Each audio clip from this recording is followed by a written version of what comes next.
Hello everyone, I'm Tom Wistrcill. I'm JT Wistrcill. We'd like to welcome you to another edition of From the Couch. It's our post-NFL draft edition where JT is going to grade each team's draft picks. Today we're starting with the AFC, where a certain franchise that has won 6 Super Bowls passed on the first round because of a great a great trade, and picked up some draft later. But we'll get to them in a little bit. We're first going to start in that division with the AFC North. We're going to start with the Cincinnati Bengals, who picked first overall. What do you think, JT? Yeah, starting with where the whole draft started, and they, of course, grabbed Joe Burrow, number 1, great selection. Knew it was going to happen. Grabbing him an extra weapon in T. Higgins, a bigger receiver with a large catch radius. Thought they did a good job adding some inside linebackers as well. Grabbed Logan Wilson out of Wyoming. And one of my favorite steals of the draft, they grabbed Marcus Bailey out of Purdue in the 7th round. A guy I think was a 4th-round player, a higher player, but just injuries cost him to fall. I think he's a really rangy player who makes a ton of plays for them. So I thought overall they did a good job of filling some needs on the defense. Obviously got the franchise quarterback, got him a little bit of long-term help that he can kind of build that rapport with. And the only thing, I gave him an A-. The only reason the minus, I think they should have added more offensive linemen. But besides that, I thought they had a really good draft, grabbed a couple of edge rushers as well. So good job by the Bengals. Okay, well, they'll be remembered depending upon how Joe Burrow does. Mm-hmm. That's the question. Okay, we move to the northern part of Ohio, the Cleveland Browns. Where do you have them? Yeah, like most things to do with the Browns come off-season time the last 2 years, loved what they did.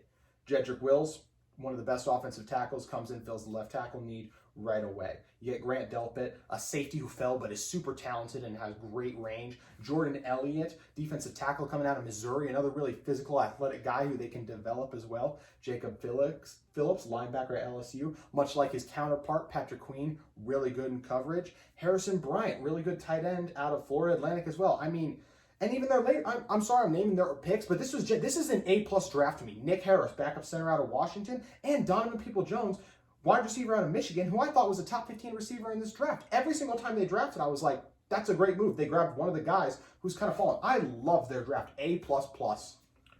Well, the Browns are going to brown, and every year we talk about how great their draft is, and we'll see what happens this time. So, all right, let's head to the 6-time Super Bowl champion Pittsburgh Steelers.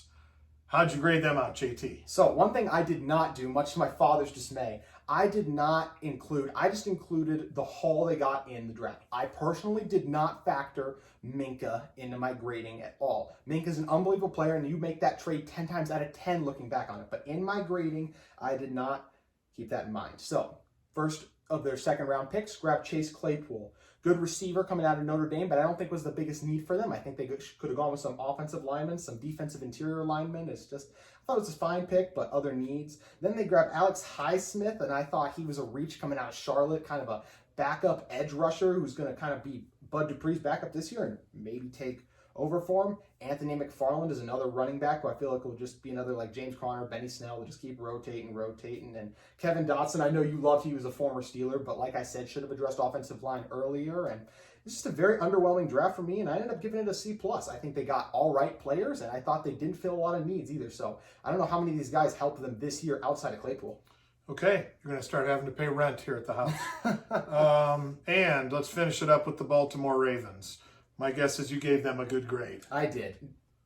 Eric DaCosta, John Harbaugh, this organization, they do a great job every single year drafting. Let the best inside linebacker, one of the best inside linebackers fall to them, and Patrick Queen. Good job by then. Grab J.K. Dobbins. I didn't think they needed another running back, but Mark Ingram is up there in age, and Dobbins fits in really well. A lot of people even comped him to an Ingram, so I like that move there. Grab Justin Matabuke out of Texas A&M, a physical defensive tackle who can come in and help replace Michael Pierce, who's now a Minnesota Viking. Also, Devin Duvernay, receiver for the Texas Longhorns, good slot receiver coming in there, another guy for Lamar to throw to. And also Malik Harrison, a good linebacker out of Ohio State, a guy who really thought was a 2nd-round player and ends up fallen. So I thought they did a great job addressing needs. The only thing I think they should have done was no replacement for Marshall Ayanda in the draft, and didn't really grab an outside linebacker. So I gave it a B overall. Thought it was still a pretty good draft, but missing a couple things. Okay. We move to the AFC South. Jacksonville Jaguars are up. Where do you have the Jags?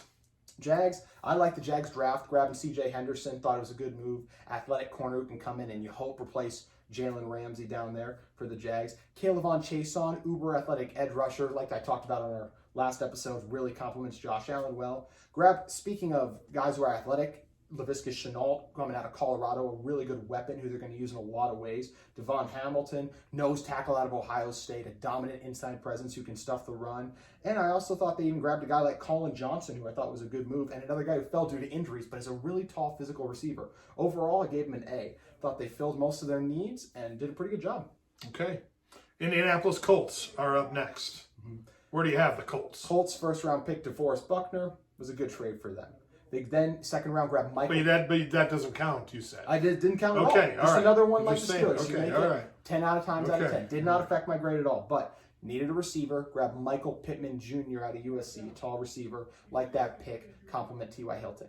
Then, one of my favorite picks of the entire draft, and it wasn't even a position I thought was a need for them. Jonathan Taylor, running behind this Colts offensive line, is a dream come true for football fans. This is a great pairing, and Marlon Mack is a free agent after this year, and Taylor's going to come in and be the number one guy anyway, so I thought it was a great move by them. Also, grabbing Julian Blackmon, a safety who fell because of injuries, but really plugged a lot of needs for the Utah defense this last year, so I think he'll come in and do a really good job there. And grab Jacob Easton, their QB of the future who fell to them in the 4th round. So I thought the Colts did a really good job just adding franchise players, difference makers, and I gave them an A-. I really like their draft. Okay, good job by the Colts.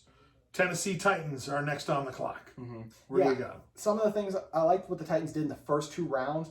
First round, grabbed Isaiah Wilson, replaced Jack Conklin. Big physical run blocker. I think that was a good move there. Second round, capitalized on the fall of Christian Fulton, cornerback out of LSU. Fell because of injury concerns, and I think they did a good job scooping him up. Something I didn't like about the Titans, all their mid-round picks. I didn't see any of those guys. Maybe a couple of them you hope develop into something, but I didn't love a lot of those guys. I thought they took a couple of guys when some bad players, when better guys were on the board for them. So I did not like the middle rounds, but they did do a really good job of hitting early impact guys that are going to help make a difference this year. So I did give them a B- because, like I said, those first 2 picks I really loved.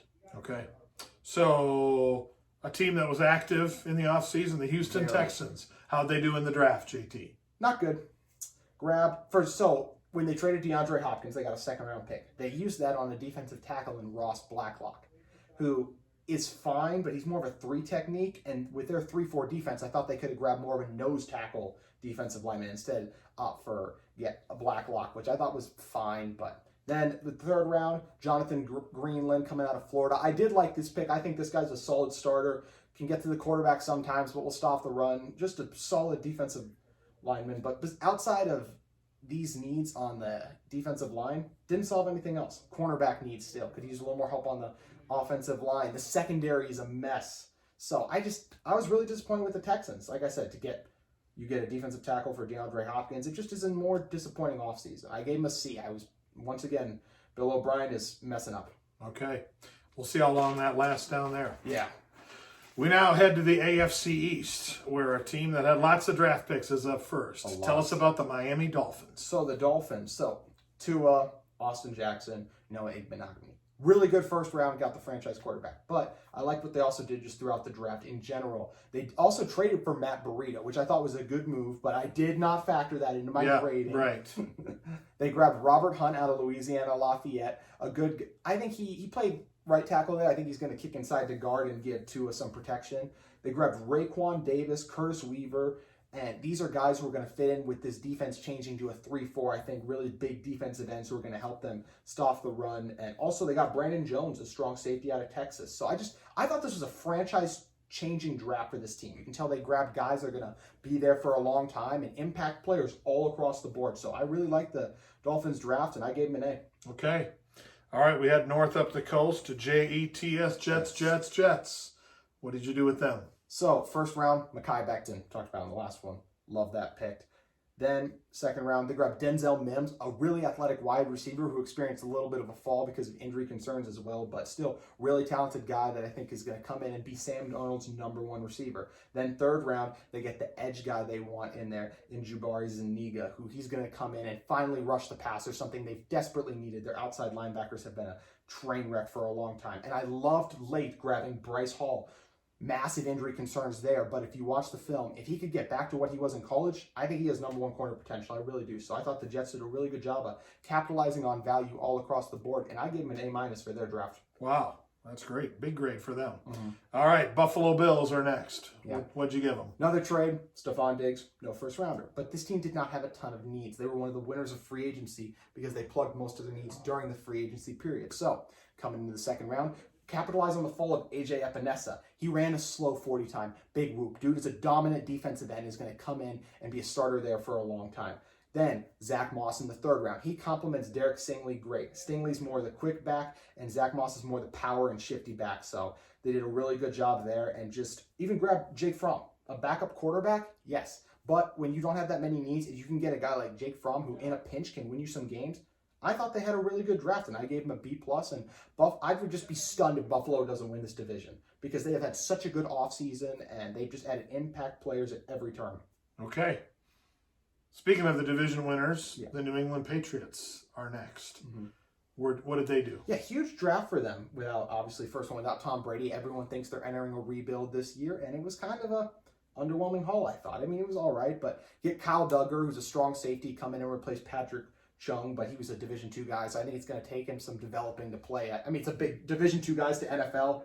That is an insane jump. Then lost a lot of their rangy linebackers in the offseason, so they had Josh Uche out of Michigan and Anfernee Jennings. I really like those two additions as well, but there's not a lot of game changers here. They finally addressed the tight end as well, grabbing some tight ends out of UCLA and Asi, who I think was another really good prospect. But just a lot of guys who are like, oh, he's going to be a good starter there, but I don't see a lot of these guys, I don't think they're stars or like Pro Bowls are really going to help change this franchise. So their rebuild was off to a very vanilla start, let's say. So I ended up just giving them a B. I like their moves, but nothing exciting. I do think they should have gone quarterback. Wasn't surprised they did, but I personally, Jordan Love, why not? Yep. But instead they let the Packers make that mistake. Okay. We're heading to the AFC West now, out to the West Coast. LA Chargers are up first. What did you have the Chargers doing? So I talked about last time, not a fan of Herbert there. I thought for Herbert's career to really be a boom, it was really going to matter the fit. Don't like the fit there. Gut feeling right now, he's going to end up being a bust there. But moving off him, really did like them trading up for Kenneth Murray. Wasn't a huge fan of what they had to give up, but I love Kenneth Murray, and he's going to be their inside linebacker. And their defense is just absolutely loaded. And then middle rounds, I grabbed Joshua Kelly, running back out of UCLA, a shifty guy who can complement Eckler, not much different from him. And I loved KJ Hill to them in the 7th round, receiver out of Ohio State, is a really good receiver, route runner, got really good hands, made some unbelievable catches. But like I said, the biggest thing is the franchise quarterback. And I think he's going to be a bust. And they didn't get the left tackle they needed, and they still haven't signed one. So still a lot of needs for them that they didn't address in the draft. So I ended up giving them a C+. Liked a couple of the moves, but the biggest one, not a fan of. Okay. Las Vegas Raiders. Next up. Yeah, what do you say? This was a huge draft for them. And I thought for the most part, actually, I kind of went through ups and downs with their draft in general. First pick, Henry Ruggs, loved it. Add the speed. Second pick, Damon Arnett. Massive reach, I thought. Much better corners on the board all over the place. Then they grabbed Lyd Bowden and another receiver out of South Carolina. And I just thought both those guys they already got the receiver earlier, and I thought there were other needs they could have addressed. So doubling up on receiver. And I know Bowden's going to be a return man. I just wasn't a huge fan of that. But I love their late rounds, like their 5th, 6th, and 7th rounds. These are where I thought they really hit. Grabbed Tanner Muse, a great safety out of Clemson who's going to come in and be physical for them. Don't know how much he'll start, but either way, really good special teams contributor. John Simpson, the guard coming out of Clemson also, another really good player. And they just did a really good job at adding these guys late. Like I said, kind of went through it. Started their draft, really liked. Middle, end, really liked. So I ended up giving them a B-. Overall, pretty good job by the Raiders, but a couple things I think they missed on. You're a tough grader. I think they deserve a little higher grade than that, but we'll see. Denver Broncos are next. What do you got for them? Broncos, really liked what the Broncos did. I thought surrounding Drew Lock with weapons, most importantly. Jerry Jeudy in the 1st round. Thought he was the best receiver in this class for his amazing route running. Really good job. Then, 2nd round. Well, let's get him a deep threat. KJ Hamler out of Penn State. Grabbed him as well. Really liked that. They grabbed a corner project out of Iowa that Ojemudia, I think his name is pronounced. I know I butchered that, but more of a developmental guy. I think their defensive haul in this draft in general was disappointing. But then to kick in and grab Lloyd Cushenberry in the 3rd round, I was stunned he lasted to the 3rd round. Thought for sure 2nd round player. And I thought they just did a really good job in this draft of adding Drew Lock weapons, and in the case of Cushenberry, protection. So I ended up giving them a B+ because they addressed almost nothing on defense, and I thought the corner was a reach they took, but really liked how they helped Drew Lock out. This team is going to definitely be a threat in the AFC West, or just the AFC playoffs, not the West, because they're catching the Chiefs, but playoff threat. Okay. Well, we end this edition with the Super Bowl champion Kansas City Chiefs. Mm-hmm. How did you grade their draft? Yeah, I've had some good things, some bad things. I mean, they had other needs on their roster, but they're like, oh, we won the Super Bowl. We're just going to outscore everyone. Grab Clyde Edwards-Helaire out of LSU. The combination of power and shiftiness like that there, but I didn't think it was the biggest need. Like I said, good corners on the board. Second round, grab Willie Gay Jr. out of Mississippi State. This pick I liked, and a really athletic guy that I think they can develop, who can come in and start as a really good coverage player, and they can develop into an all-around linebacker. And then their third pick was Lucas Niang, a left tackle coming out of TCU that maybe one day takes over for Eric Fisher if his price continues to get driven up. I don't know how long he's under contract, but overall, I mean, they just didn't do much. The linebacker, yeah, but definitely thought they should have helped out the secondary, and to not come away with an impact corner I thought was really disappointing for them. So I ended up giving them a C because they just didn't fill a ton of needs. I was pretty good on their first two picks, but all their late round picks, I mean, I'd be stunned if even the 5th round guy makes the roster, and L'Jarius Sneed. So I just underwhelming draft for the champions, but they didn't need much anyway. So okay, all right. Well, there's the AFC. JT's grades. He's a tough grader on these guys, but we'll see what happens. So thanks for joining us. We're going to have the NFC coming up next on the next edition of From the Couch. We'll see you next time.